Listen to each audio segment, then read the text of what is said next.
Hello बच्चों, online class में आपका स्वागत है। और मैं आशा करता हूं कि आप इस ऑनलाइन क्लास के ज़रिए अपनी पढ़ाई को आराम से या अच्छी तरीके से अध्ययन कर रहे होंगे। प्रश्नावली 7.1 है आज हमारी। देखेंगे इधर, निम्नलिखित में से कौन सी संख्याएं पूर्ण घन नहीं है। यानी हमारा पहला सवाल है, ये एक हैराचार है कि 216 है, 128 है, 1000 है। इनमें से कौन सी संख्या पूर्ण घन है और कौन सी संख्या पूर्ण घन नहीं है। इससे पहले मैंने आपको प्रश्नावली चेक करवाई थी, उसका नाम था वर्ग एवं वर्गमूल। उसमें हम क्या करते थे, हमेशा दो दो के जोड़े बनाते थे। लेकिन हमारी प्रश्नावली 7 है, यह घन एवं घनमूल, इसमें हम 3-3 के जोड़े बनाते हैं। तो हम इनका पता कैसे लगाएंगे कि ये पूर्ण घन है या नहीं है। तो अभाज्य गुणनखंड विधि से देखेंगे इसको। पहला सवाल है 216 का हम अभाज्य गुणनखंड निकालेंगे। देखेंगे इधर, 2 एकम 2, 2 संख्या उतारते तो 0 लगेगा।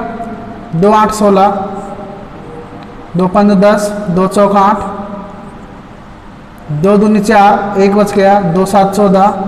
अब 27 आ गई संख्या। 27 एक विषम संख्या, तो इसमें किसका भाग जाएगा, 3 का। 3 का देखेंगे इधर, 3 नाम 27, 3 3 9 और 3 एकम 3। इस तरीके से हम इसको अभाज्य गुणनखंड के रूप में लिखेंगे। 2 गुणा 2 गुणा 2 गुणा 3 गुणा 3 गुणा 3। अब क्या करते हैं, हम 3-3 के जोड़े बनाएंगे।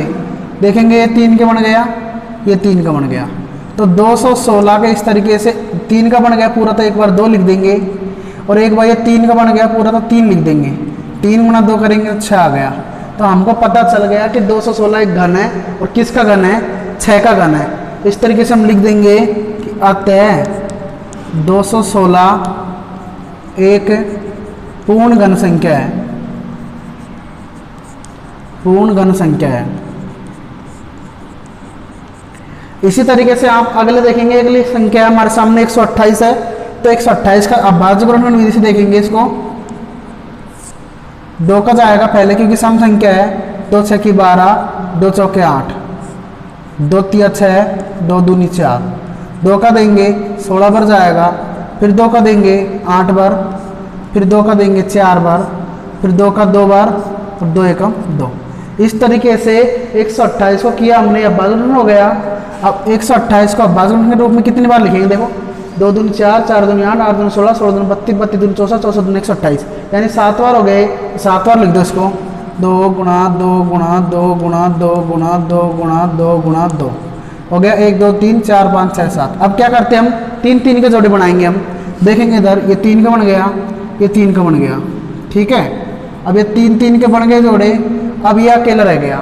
जिसमें 3 के जोड़े पूरे नहीं बने वो एक पूर्ण घन संख्या नहीं होती है। तो हमको पता चल गया पूर्ण घन नहीं है, तो लिख देंगे अतः 128 एक पूर्ण घन संख्या नहीं है, पूर्ण घन संख्या नहीं है।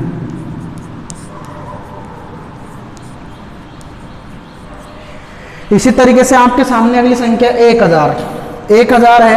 1000 का भी हम अभाज्य गुणनखंड विधि से देखेंगे कि पूर्ण घन है या नहीं है। देखेंगे इधर 1000 का, ये सम संख्या 2 का भाग देंगे। 2 5 10, 0 0, फिर 2 का देंगे 2 दूनी 4, 2 5 10 0, फिर दोबारा 2 का जाएगा, 2 एकम 2, 2 दूनी 4, 2 5 10। अब 125 आ गई। 125 एक विषम संख्या है।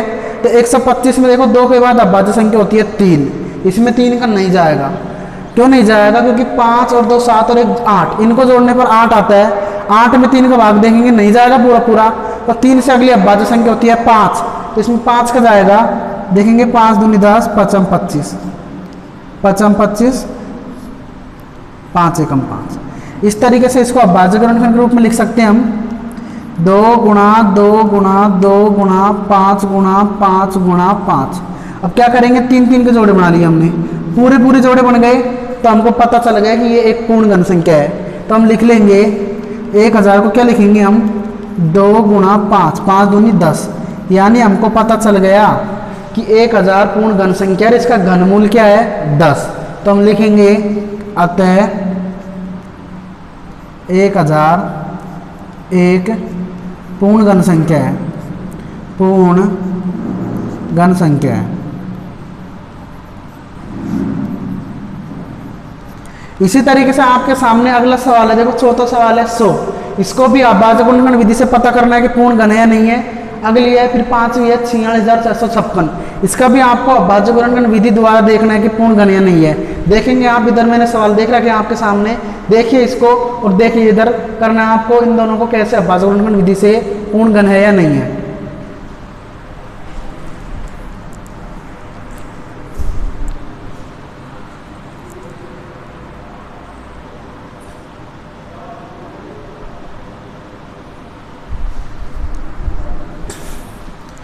देखिए बच्चों आपके सामने दूसरा सवाल है कि वह सबसे छोटी संख्या ज्ञात कीजिए जिससे निम्नलिखित संख्याओं को गुणा करने पर पूर्ण घन प्राप्त हो जाए। यानी आपके सामने संख्या दी हुई है 243, 256। इनको किससे गुणा किया जाए, यानी सबसे छोटी संख्या ऐसी कौन सी संख्या है जिससे इनको गुणा करने पर पूर्ण घन संख्या प्राप्त हो जाए। तो हम क्या करेंगे, हम इनका अभाज्य गुणनखंड विधि करेंगे, उसमें देखेंगे किससे गुणा किया जाए। तो देखिए पहला सवाल है 243। 243 को हम अभाज्य गुणनखंड विधि द्वारा देखेंगे। इधर देखिए, इधर अभाज्य गुणनखंड विधि 243 एक विषम संख्या है। विषम संख्या में हमेशा 2 का भाग नहीं जाता, 3 का भाग जाएगा इसमें। देखेंगे इधर 3 8 24, 3 एकम 3। फिर दोबारा विषम आ गई, 3 का देंगे, 3 दूनी 6, 2 बच गया 3 7 21। फिर 3 का देंगे, 3 नाम 27। फिर 3 का देंगे, 3 3 9। फिर 3 का 3 एकम 3। इस तरीके से देखेंगे इधर इसको अभाज्य गुणनखंड विधि देखेंगे इसकी 3 गुणा 3 गुणा 3 गुणा 3 गुणा 3। अब देखिए इसमें एक तो जोड़ा बन गया 3 का पूरा, इसमें 2 ही 3 है, एक 3 नहीं आ रहा है, यानी एक 3 नहीं बन रहा। तो हम लिख देंगे अतः यह पूर्ण घन संख्या नहीं है।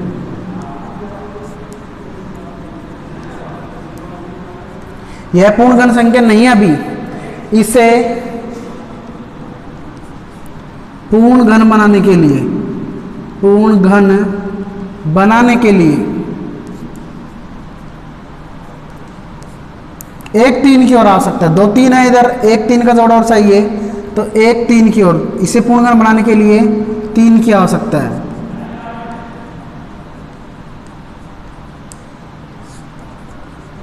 तो देखो 243 को हम बराबर 3 से गुणा कर देंगे, 3 3 9, 312 हासिल 1, 3 दूनी 6 7। इस तरीके से 729, यानी हम यहाँ एक 3 और रख देंगे तो पूरा पूरा घन बन जाएगा ना।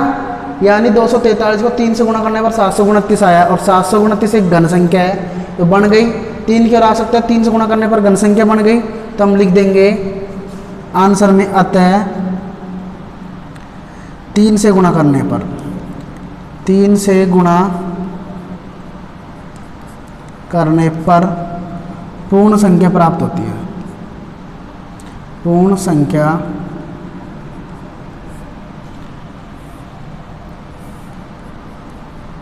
प्राप्त हो जाएगी।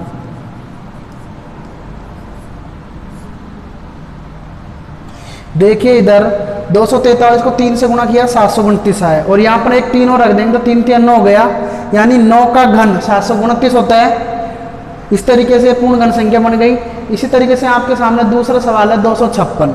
256 का भी हम अभाज्य गुणनखंड विधि से देखेंगे इसको किससे गुणा किया जाए। 256 का अभाज्य गुणनखंड विधि देखेंगे, इधर 2 का देंगे क्योंकि एक सम संख्या है, सम संख्या में 2 का भाग जाता है और विषम में 3 का भाग जाता है। देखेंगे इधर 2 एकम 2, 5 है, 2 दूनी 4, 2 8 16, 2 6 की 12, 2 चौक 8, 2 3 6, 2 दूनी 4, 2 एकम 2, 2 6 की 12, 2 8 16, 2 चौक के 8, 2 2 4, 2 एकम 2। अब इसको हम अभाज्य गुणनखंड के रूप में लिखेंगे कि 256 को लिख देंगे इधर 256 बराबर 1 2 3 4 5 6 7 8, 8 बार लिख देंगे हम इसको।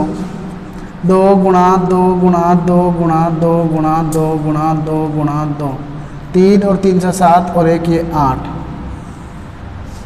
ठीक है, 8 बार लिख दिया। अब हम 3 3 के जोड़े बनाते हैं इसमें, तो देखेंगे इधर 3 का बन गया, इधर 3 का बन गया, इधर 2 आए हैं, 2 गुणा 2 आया, 1 2 शेष रह रहा है, यानी हमको पता चल गया यह एक पूर्ण घन संख्या नहीं है अभी। तो हम लिख देंगे अतः यह पूर्ण घन संख्या नहीं है, पूर्ण घन संख्या नहीं है। यानी 256 एक पूर्ण घन संख्या नहीं है। इसे घन बनाने के लिए किससे और 1 2 से गुणा करना पड़ेगा। लिखेंगे इसे घन बनाने के लिए 1 2 की ओर आवश्यकता है। इसे घन बनाने के लिए किसकी आवश्यकता है? 1 2 की ओर आवश्यकता है, 2 की आवश्यकता है।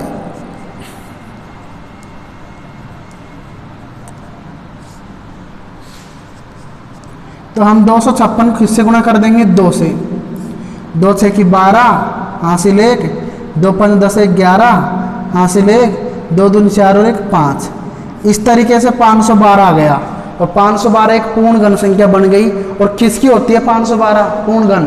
देखेंगे 2 दूनी 4 और 4 दूनी 8, 1 2 रहने इधर, तो 8 की होती है 512। तो इस तरह के लिख देंगे अतः किससे गुणा करने पर? 1 2 से गुणा करने पर, 2 से गुणा करने पर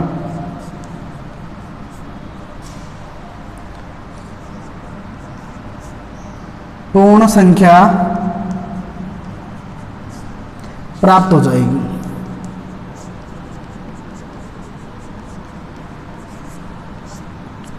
यानी हम दोनों सवालों में हमने देखा, भाज्यगुणन विधि की हमने, जोड़े बन गए, इधर 3 थे, 3 गुणा 3 थे, 1 3 नहीं था, तो किससे गुणा किया जाए इसको? 1 3 से गुणा करने पर पूर्ण घन संख्या बन गई।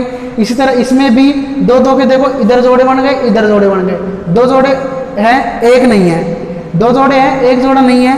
इस तरीके से 1 2 से और गुणा करने पर 512 आ गई और 512 पूर्ण घन वर्ग संख्या, पूर्ण घन संख्या बन गई, सॉरी। अतः 2 से गुणा करने पर पूर्ण संख्या बन गई है, ठीक है। इसी तरीके से आपके सामने तीसरा है 72, चौथा है 675, 5वां 100। इनका भी आपको अभाज्यगुणन विधि करनी है नहीं, और फिर देखना है कि किससे गुणा किया जाए कि यह पूर्ण घन संख्या बन जाए। इस तरीके से आपके सामने सवाल दिए हुए हैं, इनको भी आपको इसी तरीके से हल करना है।